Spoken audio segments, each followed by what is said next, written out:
जय माता दी।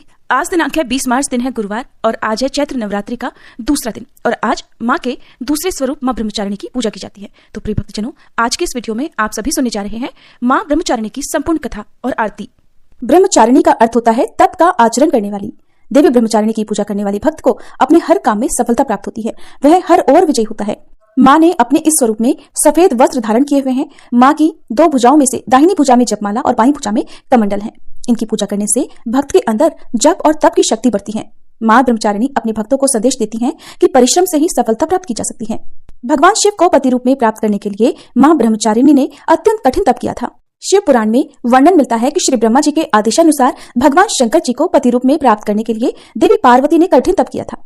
ब्रह्मा जी के आदेश के बाद महर्षि नारद जी ने देवी पार्वती को पंचाक्षर मंत्र यानी शिवाय नमः की दीक्षा दी। दीक्षा लेकर देवी पार्वती अपनी सखियों के साथ तपोवन में जाकर कठिन तपस्या में लीन रहने लगी।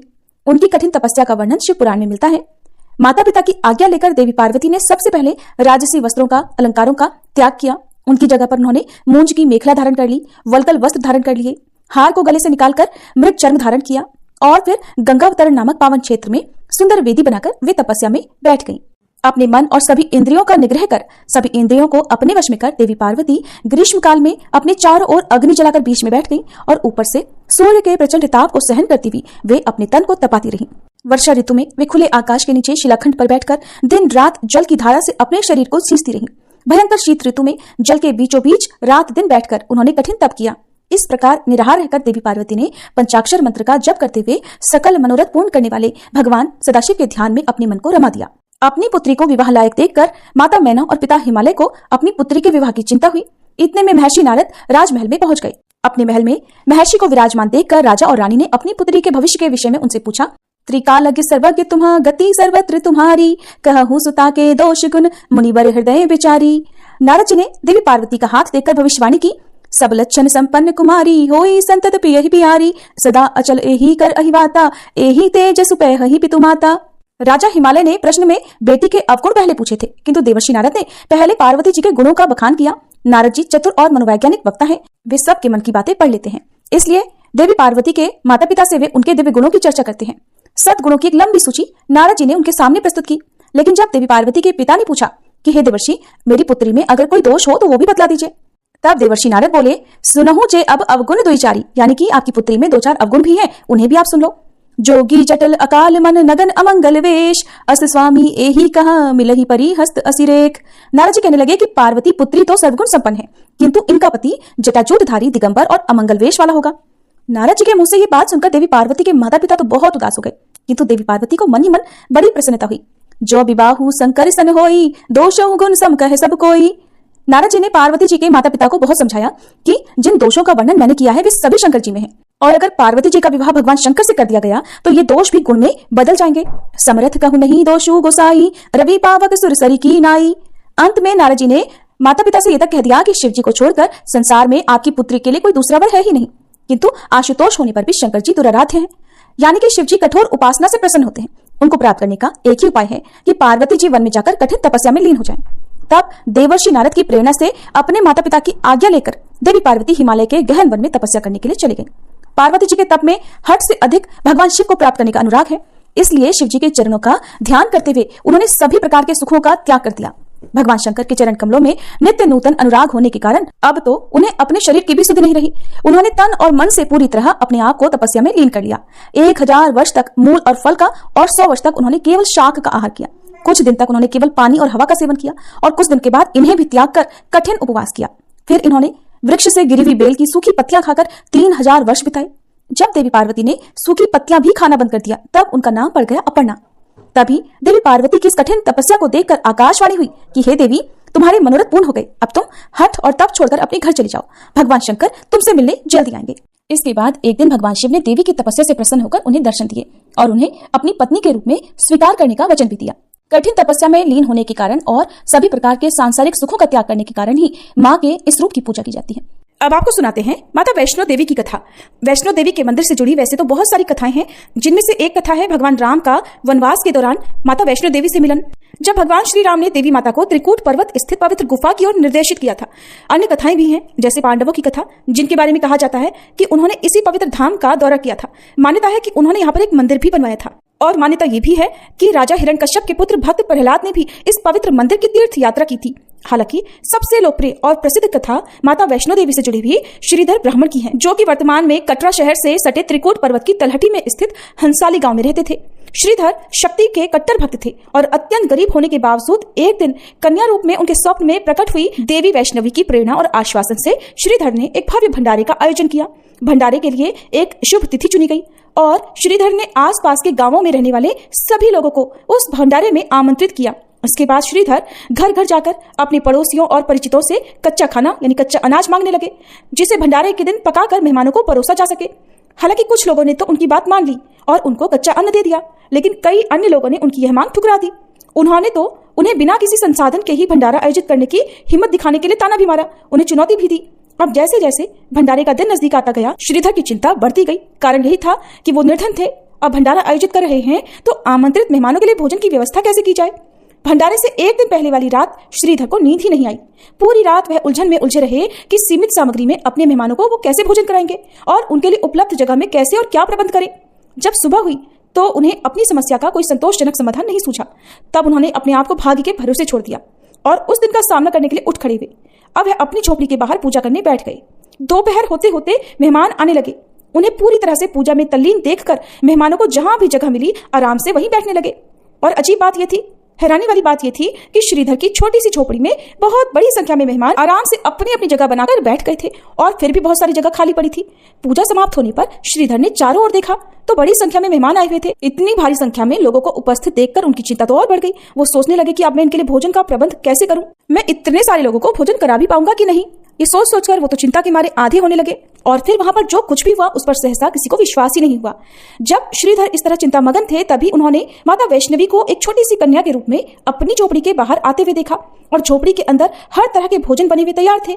माता वैष्णवी की कृपा से सभी मेहमानों को उनकी पसंद का भोजन कराया गया और गुरु गोरखनाथ के शिष्य भैरवनाथ द्वारा उठाई गई कुछ समस्याओं के बावजूद भी भंडारा बहुत सफल रहा। पंडित श्रीधर के इस भंडारे में भैरवनाथ नामक एक तांत्रिक भी आया। उसने उस कन्या अर्थात माँ वैष्णो देवी से मांस मदिरा की मांग कर दी। कन्या के मना करने पर उसने कन्या से उनकी वास्तविक पहचान पूछी और उनकी शक्ति की परीक्षा लेने की भी कोशिश की। भैरवनाथ माँ वैष्णो देवी की शक्ति को पहचान गया। माँ वैष्णो देवी ने भैरवनाथ को समझाने का प्रयास किया, लेकिन उसने तो उनका ही पीछा करना शुरू कर दिया। तब माँ वैष्णो देवी ने भैरवनाथ से बचने के लिए त्रिकूट पर्वत की ओर प्रस्थान किया। उन्होंने गुफा में प्रवेश किया और ध्यान में लीन हो गई, लेकिन भैरवनाथ ने उनका पीछा नहीं छोड़ा। वह लगातार उनका पीछा करता रहा और आखिरकार वह गुफा के बाहर पहुंच ही गया। तब माँ वैष्णो देवी ने गुफा से बाहर आकर भैरवनाथ का वध कर दिया। मरते समय भैरवनाथ ने क्षमा याचना की और माँ ने उसे मोक्ष प्रदान कर दिया। कहा कि जो भी भक्त मेरे दर्शन करने के लिए आएगा वह तुम्हारे भी दर्शन करेगा, तभी उसकी पूजा लगेगी, तभी उसे तीर्थ यात्रा का पूर्ण फल प्राप्त होगा। भैरवनाथ का सिर भैरव घाटी में गिरा, जहां आज भैरवनाथ का मंदिर स्थित है। फिर माँ वैष्णो देवी ने श्रीधर पंडित को भी दर्शन दिए और उन्हें आशीर्वाद दिया कि उनकी भक्ति और श्रद्धा की चर्चा युगों युगों तक होगी। माँ ने श्रीधर को संतान प्राप्ति का आशीर्वाद भी दिया और कहा कि तुम्हारे वंशज ही मेरी पूजा अर्चना करते रहेंगे। श्रीधर पंडित के घर में माँ की कृपा से सुख और समृद्धि का वास हो गया। पंडित श्रीधर जी और माता वैष्णो देवी की ये कथा न केवल उनकी भक्ति और आस्था की कहानी है, बल्कि ये माता के चमत्कारिक शक्तियों और उनके भक्तों के प्रति अनंत प्रेम का भी प्रतीक है और जो हमें सिखाती है कि सच्ची भक्ति और विश्वास से सभी कठिनाइयां दूर हो सकती हैं और देवी की कृपा से असंभव भी संभव हो सकता है। इस प्रकार हम सभी ने माँ वैष्णो देवी की कथा सुनी। सभी प्रेम से बोलिए माँ वैष्णो देवी की जय। अब सुनिए श्री दुर्गा सप्तशती का दूसरा अध्याय। और दूसरे अध्याय में देवताओं के तेज से देवी का प्रादुर्भाव और महिषासुर की सेना के वध का वर्णन किया गया है। आइए अब हम सब मिलकर माँ भगवती का ध्यान करके आज के अध्यायों का शुभारंभ करते हैं। मैं कमल के आसन पर बैठी हुई प्रसन्न मुख वाली महिषासुर मर्दिनी भगवती महालक्ष्मी जी का भजन करती हूँ, जो अपने हाथों में अक्षमाला, फरसा, गदा, बाण, वज्र, पद्म, धनुष, कुंडिका, दंड शक्ति, खड्ग, ढाल, शंख, घंटा, मधुपात्र, शूल, पाश और चक्र धारण करती हैं। मार्कंडेय ऋषि कहते हैं, पूर्व समय में देवताओं और असुरों में पूरे 100 वर्ष तक घोर संग्राम हुआ था। उसमें असुरों का स्वामी महिषासुर था और देवताओं के नायक इंद्र थे। उस युद्ध में देवताओं की सेना महाबली असुरों से परास्त हो गई। संपूर्ण देवताओं को जीतकर महिषासुर इंद्र बन बैठा। तब पराजित देवता प्रजापति ब्रह्मा जी को आगे करके उस स्थान पर गए जहां भगवान शंकर और विष्णु भगवान विराजमान थे। देवताओं ने महिषासुर के पराक्रम तथा अपनी पराजय का यथावत वृतांत उन दोनों देवेश्वरों से विस्तार पूर्वक कह सुनाया। वे बोले, भगवान, महिषासुर सूर्य, इंद्र, अग्नि, वायु, चंद्रमा, यम, वरुण तथा अन्य देवताओं के भी अधिकार छीनकर स्वयं ही सबका अधिष्ठाता बन बैठा है। उस दुरात्मा महिष ने समस्त देवताओं को स्वर्ग से निकाल दिया है। अब वे मनुष्यों की तरह पृथ्वी लोक पर विचरते हैं। दैत्यों की ये सारी करतूत हमने आप लोगों से कह सुनाई। अब हम आपकी ही शरण में आए हैं। उसके वध का कोई उपाय सोचिए। इस प्रकार देवताओं के वचन सुनकर भगवान विष्णु और शिव ने दैत्यों पर बड़ा क्रोध किया। उनकी भौहें तन गई और मुंह टेढ़ा हो गया। तब अत्यंत कोप में भरे हुए चक्रपाणी श्री विष्णु के मुख से एक महान तेज प्रकट हुआ। इसी प्रकार श्री ब्रह्मा, शंकर तथा इंद्र आदि अन्य देवताओं के शरीर से भी बड़ा भारी तेज निकला। वह सब मिलकर एक हो गया। महान तेज का वह पुंज जाज्वल्यमान पर्वत सा जान पड़ा। देवताओं ने देखा, वहां उसकी ज्वालाएं संपूर्ण दिशाओं में व्याप्त हो रही थी। संपूर्ण देवताओं के शरीर से प्रकट हुए उस तेज की कहीं तुलना नहीं थी। एकत्रित होने पर वह एक नारी के रूप में परिणत हो गया और अपने प्रकाश से तीनों लोकों में व्याप्त जान पड़ा। भगवान शंकर का जो तेज था उससे उस देवी का मुख प्रकट हुआ। यमराज जी के तेज से उसके सिर में बाल निकल आए। श्री विष्णु भगवान के तेज से उसकी भुजाएं उत्पन्न हुई। चंद्रमा के तेज से दोनों स्तनों का और इंद्र के तेज से मध्यभाग का प्रादुर्भाव हुआ। वरुण के तेज से जंघा और पिंडली तथा पृथ्वी के तेज से नितंब भाग प्रकट हुआ। ब्रह्मा जी के तेज से दोनों चरण और सूर्य के तेज से उनकी अंगुलियां हुई। वसुओं के तेज से हाथों की अंगुलियां और कुबेर के तेज से नासिका प्रकट हुई। उस देवी के दांत प्रजापति के तेज से और तीनों नेत्र अग्नि के तेज से प्रकट हुए थे। उसकी भौहें संध्या के और कान वायु के तेज से उत्पन्न हुए थे। इसी प्रकार अन्य देवताओं के तेज से भी उस कल्याणमयी देवी का आविर्भाव हुआ। इसके बाद समस्त देवताओं के तेजपुंज से प्रकट हुई देवी को देखकर महिषासुर के सताए हुए देवता बड़े प्रसन्न हुए। पिनाकधारी भगवान शंकर ने अपने शूल से एक शूल निकालकर उन्हें दिया कि भगवान विष्णु ने भी अपने चक्र से चक्र उत्पन्न करके भगवती को अर्पण कर दिया। वरुण ने भी शंख भेंट किया। अग्नि ने उन्हें शक्ति दी और वायु ने धनुष तथा बाण से भरे हुए 2 तरकस प्रदान किए। सहस्त्र नेत्रों वाले देवराज इंद्र ने अपने वज्र से वज्र उत्पन्न करके दिया और ऐरावत हाथी से उतारकर 1 घंटा भी प्रदान किया। यमराज ने कालदंड से दंड, वरुण ने पाश, प्रजापति ने स्फटिकाक्ष की माला और ब्रह्मा जी ने कमंडल भेंट किया। सूर्य ने देवी के समस्त रोमकूपों में अपनी किरणों का तेज भर दिया। काल ने उन्हें चमकती हुई ढाल और तलवार दी। क्षीर सागर ने उज्जवल हार तथा कभी जीर्ण न होने वाले 2 दिव्य वस्त्र भेंट किए। साथ ही उन्होंने दिव्य चूड़ामणि, 2 कुंडल, कड़े, उज्जवल अर्धचंद्र, सब बाहुओं के लिए केयूर, दोनों चरणों के लिए निर्मल नुपुर, गले की सुंदर हंसली और सब अंगुलियों में पहनने के लिए रत्नों की बनी अंगूठियां भी दी। विश्वकर्मा ने उन्हें अत्यंत निर्मल फरसा भेंट किया। साथ ही अनेक प्रकार के अस्त्र और अभेद कवच दिए। इनके सिवा मस्तक और वक्ष स्थल पर धारण करने के लिए कभी न कुमलाने वाले कमलों की मालाएं दी। जलधि ने उन्हें सुंदर कमल का फूल भेंट किया। हिमालय ने सवारी के लिए सिंह तथा तरह तरह के रत्न समर्पित किए। धनाध्यक्ष कुबेर ने मधु से भरा पान पात्र और संपूर्ण नागों के राजा शेष ने, जो इस पृथ्वी को धारण करते हैं, उन्हें बहुमूल्य मणियों से विभूषित नागहार भेंट किया। इस प्रकार अन्य देवताओं ने भी आभूषण और शस्त्र अस्त्र देकर देवी का सम्मान किया। इसके बाद उन्होंने बारंबार अट्टहास पूर्वक उच्च स्वर से गर्जना की। उनके भयंकर नाद से संपूर्ण आकाश गूंज उठा। देवी का वह अत्यंत उच्च स्वर से किया हुआ सिंहनाद कहीं समा नहीं सका। आकाश उसके सामने लघु प्रतीत होने लगा। उससे बड़े जोर की प्रतिध्वनि हुई, जिससे संपूर्ण विश्व में हलचल मच गई और समुद्र कांप उठे, पृथ्वी डोलने लगी और समस्त पर्वत हिलने लगे। उस समय देवताओं ने अत्यंत प्रसन्नता के साथ सिंह वाहिनी भवानी से कहा, देवी आपकी जय हो। साथ ही महर्षियों ने भक्तिभाव से विनम्र होकर उनका स्तवन किया। संपूर्ण त्रिलोकी को शोभग्रस्त देखकर दैत्यगण अपनी समस्त सेना को कवच आदि से सुसज्जित कर हाथों में हथियार लेकर सहसा उठकर खड़े हो गए। उस समय महिषासुर ने बड़े क्रोध में आकर कहा, आह, ये क्या हो रहा है। फिर वह संपूर्ण असुरों से घिरकर उस सिंहनाद की ओर लक्ष्य करके दौड़ा और आगे पहुंचकर उसने देवी को देखा, जो अपनी प्रभा से तीनों लोगों को प्रकाशित कर रही थी। उनके चरणों के भार से पृथ्वी दबी जा रही थी। माथे के मुकुट से आकाश में रेखा सी खींच रही थी और वे अपने धनुष की टंकार से 7 पातालों को क्षुब्ध किए देती थी। देवी अपनी हजारों भुजाओं से संपूर्ण दिशाओं को आच्छादित करके खड़ी थी। इसके बाद उनके साथ दैत्यों का युद्ध छिड़ गया। नाना प्रकार के अस्त्र शस्त्रों के प्रहार से संपूर्ण दिशाएं उद्धासित होने लगी। चिक्षुर नामक महान असुर महिषासुर का सेनानायक था। वह देवी के साथ युद्ध करने लगा। अन्य दैत्यों की चतुरंगड़ी सेना साथ लेकर चामर भी लड़ने लगा। 60,000 रथियों के साथ आकर उदग्र नामक महादैत्य ने लोहा लिया। 1 करोड़ रथियों को साथ लेकर महाहनु नामक दैत्य युद्ध करने लगा, जिसके रोए तलवार के समान तीखे थे। वह असीलोमा नाम का महादैत्य 5 करोड़ रथी सैनिकों सहित युद्ध में आ डटा। 60 लाख रथियों से घिरा हुआ बाष्कल नामक दैत्य भी उस युद्ध भूमि में लड़ने लगा। परिवारित नामक राक्षस हाथी सवार और घुड़सवारों के अनेकों दल तथा 1 करोड़ रथियों की सेना लेकर युद्ध करने लगा। विडाल नामक दैत्य 5 अरब रथियों से घिरकर लोहा लेने लगा। इनके अतिरिक्त और भी हजारों महादैत्य रथ, हाथी और घोड़ों की सेना साथ लेकर वहां देवी के साथ युद्ध करने लगे। स्वयं महिषासुर उस रणभूमि में कोटि कोटि सहस्त्र रथ, हाथी और घोड़ों की सेना से घिरा हुआ खड़ा था। वे दैत्य देवी के साथ तोमर, भिंदीपाल, शक्ति, मूसल, खड्ग, परशु और पट्टिश आदि अस्त्र शस्त्रों का प्रहार करते हुए युद्ध कर रहे थे। कुछ दैत्यों ने उन पर शक्ति का प्रहार किया, कुछ लोगों ने पाश फेंके और कुछ दूसरे दैत्यों ने खड्ग प्रहार करके देवी को मार डालने का उद्योग किया। देवी ने भी क्रोध में भरकर खेल खेल में ही अपने अस्त्र शस्त्रों की वर्षा करके दैत्यों के वे समस्त अस्त्र शस्त्र काट डाले। उनके मुख पर परिश्रम या थकावट का रंच मात्र भी चिन्ह नहीं था। देवता और ऋषि उनकी स्तुति करते थे और वे भगवती परमेश्वरी दैत्यों के शरीरों पर अस्त्र शस्त्रों की वर्षा करती रही। देवी का वाहन सिंह भी क्रोध में भरकर गर्दन के बालों को हिलाता हुआ असुरों की सेना में इस प्रकार विचरने लगा, मानो वनों में दावानल फैल रहा हो। रणभूमि में दैत्यों के साथ युद्ध करती हुई अंबिका देवी ने जितने निश्वास छोड़े, वे सभी तत्काल सैकड़ों हजारों गणों के रूप में प्रकट हो गए और परशु, भिंदीपाल, खड्ग तथा पट्टिश आदि अस्त्रों द्वारा असुरों का सामना करने लगे। देवी की शक्ति से बढ़े हुए वे गण असुरों का नाश करते हुए नगाड़ा और शंख आदि बाजे बजाने लगे। उस संग्राम महोत्सव में कितने ही गण मृदंग बजा रहे थे। इसके बाद देवी ने त्रिशूल से, गदा से, शक्ति की वर्षा से और खड्ग आदि से सैकड़ों महादैत्यों का संहार कर डाला। कितनों को घंटे के भयंकर नाद से मूर्छित करके मार गिराया। बहुत तेरे दैत्यों को पाश से बांधकर धरती पर घसीटा। कितने ही दैत्य उनकी तीखी तलवार की मार से दो दो टुकड़े हो गए। कितने ही गदा की चोट से घायल होकर धरती पर सो गए।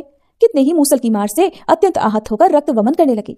कुछ दैत्य शूल से छाती फट जाने के कारण पृथ्वी पर ढेर हो गए। उस रणांगण में बाण समूहों की वृष्टि से कितने ही असुरों की कमर टूट गई। बाज की तरह झपटने वाले देव पीड़क दैत्यगण अपने प्राणों से हाथ धोने लगे। किन्हीं की बाहें छिन्न भिन्न हो गई, कितनों की गर्दनें कट गई, कितने ही दैत्यों के मस्तक कट कर गिरने लगे। कुछ लोगों के शरीर मध्य भाग में ही विदीर्ण हो गए। कितने ही महादैत्य जांघें कट जाने से पृथ्वी पर गिर पड़े। कितनों को ही देवी ने एक बाह, एक पैर और एक नेत्र वाली करके दो टुकड़ों में चीर डाला। कितने ही दैत्य मस्तक कट जाने पर भी गिरकर उठ जाते और फिर केवल धड़ के ही रूप में अच्छे अच्छे हथियार हाथ में लेकर देवी के साथ युद्ध करने लगते। दूसरे कबंध युद्ध के बाजों की लय पर नाचते थे। कितने ही बिना सिर के धड़ हाथों में खड्ग, शक्ति और स्टील लिए दौड़ते थे और दूसरे महादैत्य ठहरो ठहरो ये कहते हुए देवी को युद्ध के लिए ललकारते थे। जहां वह घोर संग्राम हुआ था वहां की धरती देवी के गिराए हुए रथ, हाथी, घोड़े और असुरों की लाशों से ऐसी पट गई थी कि वहां चलना फिरना असंभव हो गया था। दैत्यों की सेना में हाथी, घोड़े और असुरों के शरीरों से इतनी अधिक मात्रा में रक्तपात हुआ था कि थोड़ी ही देर में वहां खून की बड़ी बड़ी नदियां बहने लगी। जगदम्बा ने असुरों की विशाल सेना को क्षण भर में ही नष्ट कर दिया, ठीक उसी तरह जैसे तिनके और काठ के भारी ढेर को अग्नि कुछ ही क्षणों में भस्म कर देती है। और वह सिंह भी गर्दन के बालों को हिला हिलाकर जोर जोर से गर्जना करता हुआ दैत्यों के शरीर से मानो उनके प्राण चुन लेता था। वहां देवी के गणों ने भी उन महादैत्यों के साथ ऐसा युद्ध किया जिससे आकाश में खड़े हुए देवतागण उन पर बहुत संतुष्ट हुए और फूल बरसाने लगे। इस प्रकार श्री मार्कंडेय पुराण में सावर्णिक मनवंतर की कथा के अंतर्गत देवी महात्म्य में महिषासुर की सेना का वध नामक दूसरा अध्याय पूर्ण हुआ। अब सुनिए तीसरा अध्याय, जिसमें सेनापतियों सहित महिषासुर के वध का वर्णन किया गया है। सबसे पहले हम सभी मिलकर माँ जगदम्बा का ध्यान करते हैं। जगदम्बा के श्री अंगों की कांति उदय काल के सहस्त्रों सूर्यों के समान है। वे लाल रंग की रेशमी साड़ी पहने हुए हैं। उनके गले में मुंडमाला शोभा पा रही है। दोनों स्तनों पर रक्त चंदन का लेप लगा है। वे अपने कर कमलों में जप मालिका, विद्या और अभय तथा वर नामक मुद्राएं धारण किए हुए हैं। तीनों नेत्रों से सुशोभित मुखारविंद की बड़ी शोभा हो रही है। उनके मस्तक पर चंद्रमा के साथ ही रत्नमय मुकुट बंधा है और वे कमल के आसन पर विराजमान है। ऐसी देवी को मैं भक्तिपूर्वक प्रणाम करती हूँ। मार्कंडेय ऋषि कहते हैं, दैत्यों की सेना को इस प्रकार तहस नहस होती देख महादैत्य सेनापति चिक्षुर क्रोध में भरकर अंबिका देवी से युद्ध के लिए आगे बढ़ा। वह असुर रणभूमि में देवी के ऊपर इस प्रकार बाणों की वर्षा करने लगा जैसे बादल मेरुगिरी के शिखर पर पानी की धार बरसा रहा हो।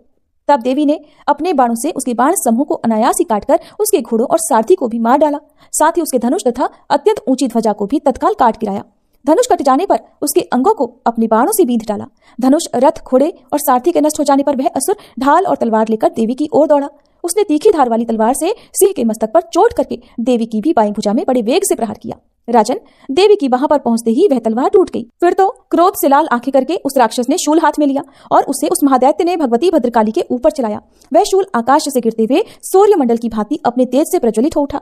उस शूल को अपनी ओर आते देख देवी ने भी शूल का प्रहार किया। उससे राक्षस के शूल के सैकड़ों टुकड़े हो गए। साथ ही महादैत्य चिक्षुर की भी धज्जियां उड़ गई और वह प्राणों से हाथ धो बैठा। महिषासुर के सेनापति उस महापराक्रमी चिक्षुर के मारे जाने पर देवताओं को पीड़ा देने वाला चामर हाथी पर चढ़कर आया। उसने देवी के ऊपर शक्ति का प्रहार किया, किंतु जगदम्बा ने उसे अपने हुंकार से ही आहत और निष्प्रभ करके तत्काल पृथ्वी पर गिरा दिया। शक्ति टूटकर गिरी हुई देख चामर को बड़ा क्रोध हुआ। अब उसने शूल चलाया, किंतु देवी ने उसे भी अपने बाणों द्वारा काट डाला। इतने में ही देवी का सिंह उछलकर हाथी के मस्तक पर चढ़ बैठा और उस दैत्य के साथ खूब जोर लगाकर बहुयुद्ध करने लगा। वे दोनों लड़ते लड़ते हाथी से पृथ्वी पर आ गए और अत्यंत क्रोध में भरकर एक दूसरे पर बड़े भयंकर प्रहार करते हुए लड़ने लगे। इसके बाद सिंह बड़े वेग से आकाश की ओर उछला और उधर से गिरते समय उसने पंजों की मार से चामर का सिर धड़ से अलग कर दिया। इसी प्रकार उदग्र भी शिला और वृक्ष आदि की मार खाकर रणभूमि में देवी के हाथों मारा गया तथा कराल भी दांतों, मुक्कों और थप्पड़ों की चोट से धराशायी हो गया। क्रोध में भरी हुई देवी ने गदा की चोट से उद्धत का कचूमर निकाल दिया। भिंदीपाल से वाशकल को और बाणों से ताम्र और अंधक को मौत के घाट उतार दिया। 3 नेत्रों वाली परमेश्वरी ने त्रिशूल से उग्रास्य, उग्रवीर्य तथा महाहनु नामक दैत्य को मार डाला। तलवार की चोट से विडाल के मस्तक को धड़ से काट गिराया। दुर्धर और दुर्मुख इन दोनों को भी अपने बाणों से यमलोक भेज दिया। इस प्रकार अपनी सेना का संहार होता देख महिषासुर ने भैंसे का रूप धारण करके देवी के गणों को त्रास देना आरंभ किया। किन्हीं को थूथन से मारकर, किन्हीं के ऊपर खुरों का प्रहार करके, किन्हीं किन्हीं को पूंछ से चोट पहुंचाकर, कुछ को सींगों से विदीर्ण करके, कुछ गणों को वेग से, किन्हीं को सिंहनाद से, कुछ को चक्कर देकर और कितनों को निश्वास वायु के झोंकों से धाराशायी कर दिया। इस प्रकार गणों की सेना को गिराकर वह असुर महादेवी के सिंह को मारने के लिए झपटा। इससे जगदम्बा को बड़ा क्रोध हुआ। उधर महापराक्रमी महिषासुर भी क्रोध में भरकर धरती को खुरों से खोदने लगा और अपने सींगों से ऊंचे ऊंचे पर्वतों को उठाकर फेंकने और गरजने लगा। उसके वेग से चक्कर देने के कारण पृथ्वी क्षुब्ध होकर फटने लगी। उसकी पूंछ से टकराकर समुद्र सब ओर से धरती को डुबोने लगा। हिलते हुए सींगों के आघात से विदीर्ण होकर बादलों के टुकड़े टुकड़े हो गए। उसके श्वास की प्रचंड वायु के वेग से उड़े हुए सैकड़ों पर्वत आकाश से गिरने लगे। इस प्रकार क्रोध में भरे हुए उस महादैत्य को अपनी ओर आते देख चंडिका ने उसका वध करने के लिए महान क्रोध किया। उन्होंने पाश फेंककर उस महान असुर को बांध दिया। उस महासंग्राम में बंध जाने पर उसने भैंसे का रूप त्याग दिया और तत्काल सिंह के रूप में वह प्रकट हो गया। उस अवस्था में जगदम्बा ज्यों ही उसका मस्तक काटने के लिए उद्यत हुई, त्यों ही वह खड्गधारी पुरुष के रूप में दिखाई देने लगा। तब देवी ने तुरंत ही बाणों की वर्षा करके ढाल और तलवार के साथ उस पुरुष को भी बींध डाला। इतने में ही वह महान गजराज के रूप में परिणत हो गया और अपनी सूंड से देवी के विशाल सिंह को खींचने और गरजने लगा। खींचते समय देवी ने तलवार से उसकी सूंड काट डाली। तब उस महादैत्य ने पुनः भैंसे का शरीर धारण कर लिया और पहले की ही तरह चराचर प्राणियों सहित तीनों लोगों को व्याकुल करने लगा। तब क्रोध में भरी हुई जगन्माता चंडिका बारंबार उत्तम मधु का पान करने और लाल लाल आंखें करके हंसने लगी। उधर वह बल और पराक्रम के मद से उन्मत्त हुआ राक्षस गरजने लगा और अपने सींगों से चंडी के ऊपर पर्वतों को फेंकने लगा। उस समय देवी अपने बाणों के समूह से उसके फेंके हुए पर्वतों को चूर्ण करती हुई बोली। बोलते समय उनका मुख मधु के मद से लाल हो रहा था और वाणी लड़खड़ा रही थी। देवी ने कहा, ओ मूढ़, मैं जब तक मधु पीती हूँ तब तक तू क्षण भर के लिए खूब गरज ले। मेरे हाथ से यही तेरी मृत्यु हो जाने पर अब शीघ्र ही देवता भी गर्जना करेंगे। ऋषि कहते हैं, ऐसा कहकर देवी उछली और उस महादैत्य के ऊपर चढ़ गई। फिर अपने पैर से उसे दबाकर उन्होंने शूल से उसके कंठ में आघात किया। उनके पैर से दबा होने पर भी महिषासुर अपने मुख से दूसरे रूप में बाहर होने लगा। अभी आधे शरीर से ही वह बाहर निकलने पाया था कि देवी ने अपने प्रभाव से उसे वहीं रोक दिया। आधा निकला होने पर भी वह महादैत्य देवी से युद्ध करने लगा। तब देवी ने बहुत बड़ी तलवार से उसका मस्तक काट गिराया। फिर तो हाहाकार करती हुई दैत्यों की सारी सेना भाग गई और संपूर्ण देवता अत्यंत प्रसन्न हो गए। तब देवताओं ने दिव्य महर्षियों के साथ दुर्गा देवी का स्तवन किया। गंधर्वराज गाने गाने लगे और अप्सराएं नृत्य करने लगी। जय माता दी। इस प्रकार श्री मार्कंडेय पुराण में सावर्णिक मनवंतर की कथा के अंतर्गत देवी महात्म्य में महिषासुर वध नामक तीसरा अध्याय पूर्ण हुआ। अब सुनिए श्री दुर्गा चालीसा पाठ और मां ब्रह्मचारिणी की आरती। नमो नमो दुर्गे सुखकरणी, नमो नमो अम्बे दुख हरणी। निरंकार है ज्योति तुम्हारी, तिहु लोक फैली उजियारी। शशि ललाट मुख महाविशाला, नेत्र लाल भ्रकुटी विकराला। रूप मातु को अधिक सुहावे, दर्श करत जन अति सुख पावे। तुम संसार शक्ति लय कीना, पालन हेतु अन्न धन दीना। अन्नपूर्णा हुई जगपाला, तुम ही आदि सुंदरी बाला। प्रलय काल सब नाशनहारी, तुम गौरी शिव शंकर प्यारी। शिव योगी तुम्हारे गुण गावे, ब्रह्मा विष्णु तुम्हें नित ध्यावे। रूप सरस्वती को तुम धारा, दे सुबुद्धि ऋषि मुनि ने उबारा। धर्यो रूप नरसिंह को अम्बा, प्रगट भई फाड़ कर खंबा। रक्षा करी प्रहलाद बचायो, हिरणाकुश को स्वर्ग पठायो। लक्ष्मी रूप धरो जग माही, श्री नारायण अंग समाही। क्षीर सिंधु में करत विलासा, दया सिंधु दीजय मन आसा। हिंगलाज में तुम ही भवानी, महिमा अमित न जात बखानी। मातंगी और धूमावती माता, भुवनेश्वरी बगला सुखदाता। श्री भैरव तारा जगतारिणी, छिन्न भाल भव दुख निवारिणी। के हरिवाहन सोह भवानी, लांगुर वीर चलत अगवानी। कर में खप्पर खड्ग विराजे, जाको देख काल डर भाजे। सोहे अस्त्र और त्रिशूला, जाते उठत शत्रु ही शूला। नगर कोटि में तुम ही विराजत, तिहु लोक में डंका बाजत। शुंभ निशुंभ दानव तुम मारे, रक्त बीज शंखन संहारे। महिषासुर नृप अति अभिमानी, जहि अघभार मही अकुलानी। रूप कराल कालिका धारा, सेन सहित तुम तिहि संहारा। परिगाढ़ संतन पर जब जब, भई सहाय मातु तुम तब तब। अमरपुरी अरुबा सब लोका, तब महिमा सब रहे अशोका। ज्वाला में है ज्योति तुम्हारी, तुम्हें सदा पूजे नर नारी। प्रेम भक्ति से जो जस गावे, दुख दारिद्र निकट नहीं आवे। ध्यावे तुम्हें जो नर मन लाई, जन्म मरणता को छुट जाई। जोगी सुर मुनि कहत पुकारी, योग न हो बिन शक्ति तुम्हारी। शंकर आज रज तप कीनो, काम अरु क्रोध जीत सब लीनो। निषदन ध्यान धरो शंकर को, काहु काल नहीं सुमिरो तुमको। शक्ति रूप को मरम न पायो, शक्ति गई तब मन पछतायो। शरणागत हुई कीर्ति बखानी, जय जय जय जगदम्ब भवानी। भई प्रसन्न आदि जगदम्बा, दई शक्ति नहीं कीन विलंबा। मोको मातु कष्ट अति घेरो, तुम बिन कौन हरे दुख मेरो। आशा तृष्णा निपट सतावे, मोह मदादिक सब विनिशावे। शत्रु नाश की जय महारानी, सुमिरो इक चित तुम्हें भवानी। करो कृपा है मातु दयाला, रिद्धि सिद्धि दे कर निहाला। जब लग जीऊं दया पल पाऊं, तुम्हरो यश मैं सदा सुनाऊं। दुर्गा चालीसा जो कोई गावे, सब सुख भोग परम पद पावे। श्री दुर्गा चालीसा समाप्त। ओम जय ब्रह्मचारिणी माँ, मैया जय ब्रह्मचारिणी माँ। अपने भक्त जनों पर करती सदा दया। ओम जय ब्रह्मचारिणी माँ। दर्शन अनुपम मधुरम साधना रत रहती, भोले की आराधना मैया सदा करती। ओम जय ब्रह्मचारिणी माँ। बाएं हाथ में कमंडल, दाहिने में माला। रूप ज्योतिर्मय अद्भुत सुख देने वाला। ओम जय ब्रह्मचारिणी माँ। देव ऋषि मुनि साधु गुण माँ के गाते, शक्ति स्वरूपा मैया सब तुझको ध्याते। ओम जय ब्रह्मचारिणी माँ। संयम तप वैराग्य प्राणी वो पाता, ब्रह्मचारिणी मैया को जो निश दिन ध्याता। ओम जय ब्रह्मचारिणी माँ। नव दुर्गा में मैया दूजा तुम्हारा रूप, श्वेत वस्त्र धारिणी मैया ज्योतिर्मय तेरा रूप। ओम जय ब्रह्मचारिणी माँ।